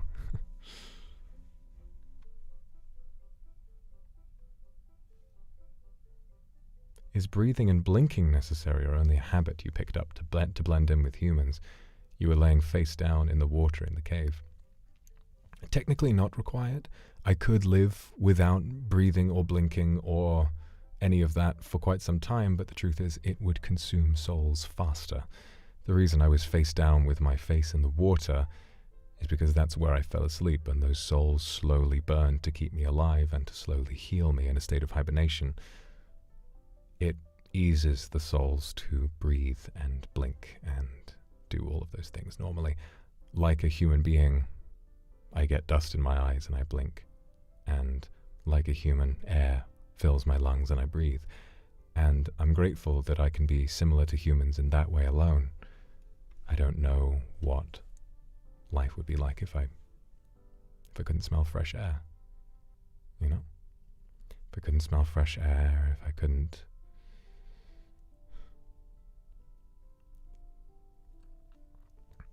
know the difference. When you walk to somewhere flooded with trees and you breathe in that freshness, it's something I'm glad I have. Putting on a hazmat suit to give you a hug. You know, I hope that works. I hope that makes a difference, but souls tend to just sort of move through clothing, so I don't think it would make a difference, but it's a nice try. Not the same. You're just the same, but brand new. Yeah. Nice way of looking at it. Are you planning to submit the film to some film festivals? Probably not. It's a nice idea, but it's available online for free, so there's only so much that I can really do. And also, film festivals tend to want whoever created the film to come in person. I think I couldn't go in person, because look at me. Onigiri might be able to, or Diego, who know the project very well, but I couldn't. I think I'd be too jealous to send someone else in my place, so maybe not. Maybe one day when I'm smaller. But I don't think that a festival run would do very well, considering you can just watch it online anyway. Festival tickets sell out fast, you know?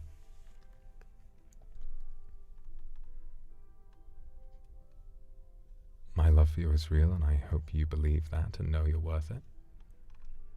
I could try.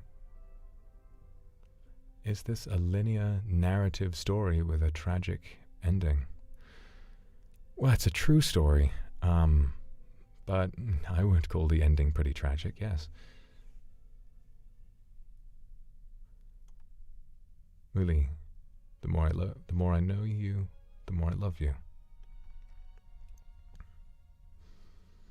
Somehow I struggle to believe it.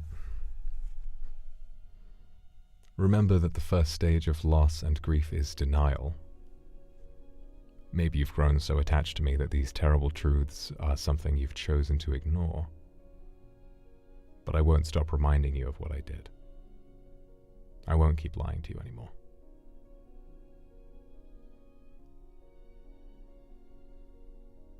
Are you planning a second film? Not necessarily. I will, with every resource available to me, I will tell you more of my story. I will tell you where I went after I woke up or chose to stand up and keep living in that field of snow. I'll tell you about what became of me in the years following. I'll tell you about the different parts of the world that I went to, which parts of history I was privy to and which I weren't. I'll tell you how I chose to come to live here in the UK as opposed to somewhere else. But yes, whether it's a film, whether it's episodic, whether it's just audio, whether it's something larger, I will always be working on the next thing, because making that film was not only the greatest form of therapy for someone with this much of a cross to carry, but it was also the most wonderful way of feeling human for a little while. I had wanted to feel human for some time, and working that kind of job, accessing creativity and expressing my vision in a way that a human being would, was incredible. And I can't wait to tell you more about the process tomorrow when we have our little behind-the-scenes look. Most of all, I'm excited to tell you about my editing tricks, because I'm entirely self-taught. I've looked at some tutorials over the years, but most of all I've just kind of muddled through the software and figured it all out on my own. So the way that I edit is very, very unique to me. Definitely not the most efficient system for editing in the world, but it is one that I'm used to. There are definitely better ways of editing, but it's what I figured out. Thanks, Anne. When you used to walk on the street, was every person you saw the shape of a person with a soul? No. People look like people, but when a person has died, I can see the soul that emerges from them. You don't look like a white flame with a little string attached. You look like a person to me. Mamara, do you have an interest in game development? I do. I'm not sure if telling parts of my story through a game is something I've thought about, but it's a very interesting idea. I might have said beforehand, but one of the things that while I was still studying that I thought about doing was getting into game development, and I wasn't very good. I didn't spend too much time learning how. I tried to learn Unreal Engine 4, but it didn't go very well, mostly because I just couldn't concentrate at the time. I was undiagnosed still. But I had a concept for a game I wanted to make. I have like a lot of nice ideas for games that might be fun, so maybe one day. You never know. Check out Immortality. The concept? I've been living it. What was your original intention to cover New Sidonia? It's a good question. Well, the song is very meaningful to me to begin with. Those lyrics reminded me of what was happening inside of me so heavily that it's what I decided to call that place. And really, it felt like what I wanted to do at a time when I was still afraid to tell you the full truth. But what you see in the New Sidonia music video is partly true. We did go through a great loss, and now, reunited with the safety measure of being separated via the internet, we can celebrate and dance and have nice food like we used to. Even if there were lots of things about it that I didn't tell you, New Sidonia as a place is what I call that pit inside my chest where all the souls go for eternity. But as an idea, it's just where I would like, what I would like for it to feel like. I would like for them to dance and be happy, and I want that for you too. And knowing that I can do that now, albeit with some limitations, is what that song means to me. Particularly the lyrics, I never meant to tell you everything was golden, because it wasn't, and maybe now you understand a little more of why that means so much to me.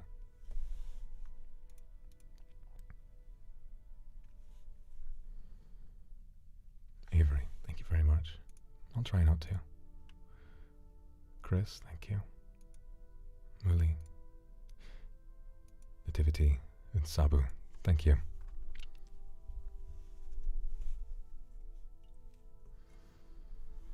Oh, Sabina, thank you for the Akasupa.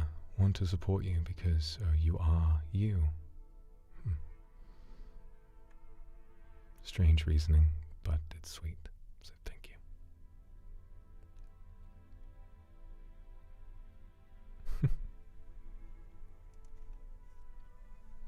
I can only hear them in moments of great clarity. If I need to do the dishes, chances are I'm too stressed to hear more than a sort of muffled wailing sometimes.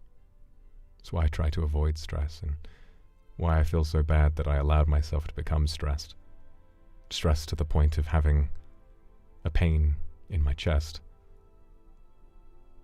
Part of me thinks that it hasn't happened to me so many times before, but a part of me thinks that isn't what a human being would feel when they're stressed. I think a part of me thinks that that is those souls burning.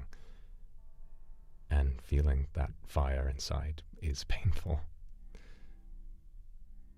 Maybe.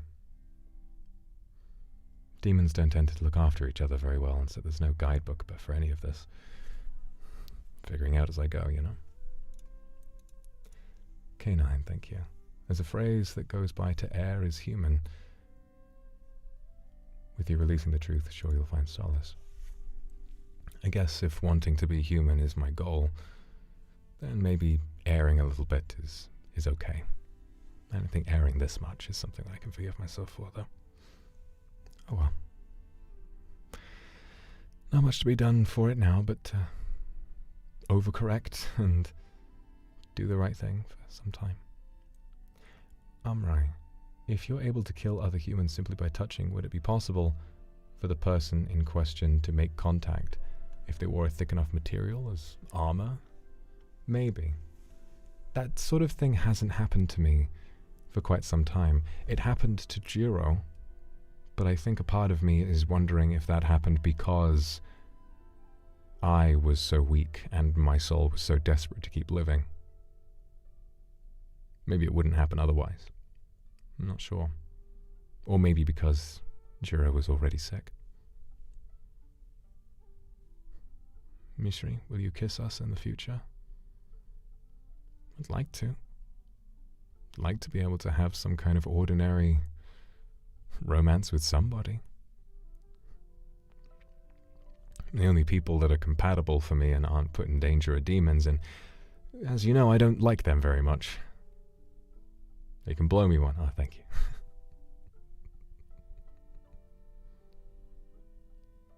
It's so sweet. It really is so, so sweet that all of this affects you so little. Maybe I'm just desperately trying to find something to be happy about, but it feels like I'm landing on something soft for once. I was expecting to crash into the ground.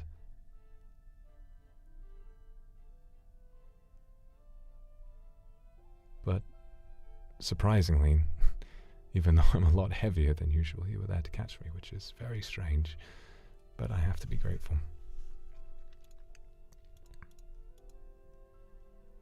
Chi-Chi, thank you. Broadstar, Yana, and Worried, thank you. Perhaps that's our curse. Well, okay. I think I might go and rest for now. My throat is starting to get a little bit dry, so I think what I'm going to do is I still need to update the translations. Hopefully I can get that done before there's that big screening for some Chinese fans, so hopefully I can do that. And yes, once that's all done, maybe I'll get to rest a little more. So, yes, Sue Kumaki, thank you very much. I just wanted to say thank you for today. I wanted to say thank you for having given me your time. I wanted to say thank you for being so understanding, and for, well, for all of it. For taking the time to pity me a little, but also to remind me that I still have the chance to do some good. I'll see you tomorrow for some behind the scenes, and thank you.